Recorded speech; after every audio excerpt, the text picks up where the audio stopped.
Hi friends, welcome to Nagamani cooking with channel. ముందుగా అయితే మీ అందరికీ హోలీ శుభాకాంక్షలు అండి.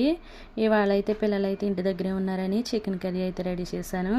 నేను ముందుగా అయితే ఒక గిన్నె అయితే తీసుకుని గ్యాస్ ఆన్ చేసి గిన్నె అయితే పెట్టి కొంచెం ఆయిల్ అయితే యాడ్ చేశాను. ఆయిల్ అయితే వేసాక అందులోనే కరివేపాకు కొంచెం అయితే వేసాను.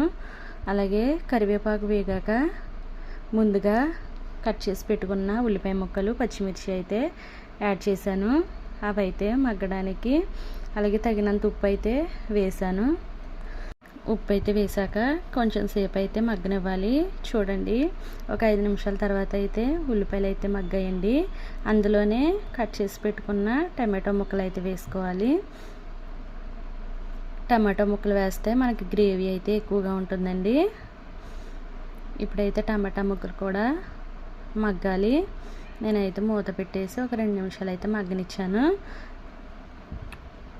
ఇప్పుడైతే ఒకసారి అయితే మూత అయితే తీసి ఒకసారి కలుపుకోవాలి. కలుపుకున్నాక అవైతే బాగా మగ్గాక చికెన్ అయితే వేసుకోవాలి. నేనైతే చికెన్ అయితే ముందుగానే శుభ్రం చేసి పెట్టుకున్నానండి. ఇప్పుడైతే చికెన్ అయితే వేసుకోవాలి.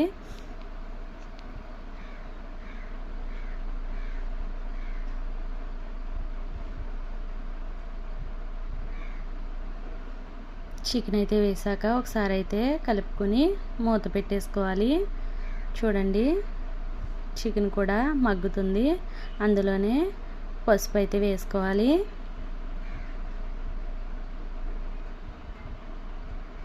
నేనైతే కొంచెం పసుపు ఎక్కువగానే వేసుకున్నానండి. నీసు వాసన అన్నది రాదు. ఇప్పుడు అందులోనే అల్లం పేస్ట్ అయితే వేసుకోవాలి.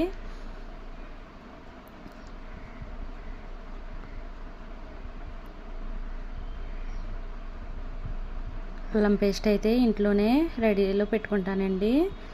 ఒక వారానికి సరిపడగా అయితే అల్లం పేస్ట్ అయితే చేసుకుని శనివారం సాయంత్రం అయితే చేసుకుని పెట్టుకుంటాను. ఎందుకంటే ఆదివారం నుంచి ఏవైనా వండుకుంటే చికెన్ అని, ఫిష్ అని అందులో వేసుకోవడానికి నేను ముందుగానే రెడీ చేసుకుంటాను. ఇప్పుడైతే చికెన్ అయితే ఉడికాక అందులోనే కొంచెం కసూరి మేతి అయితే వేసాను.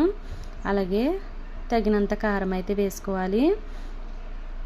నేను వాటర్ అయితే యాడ్ చేయలేదండి.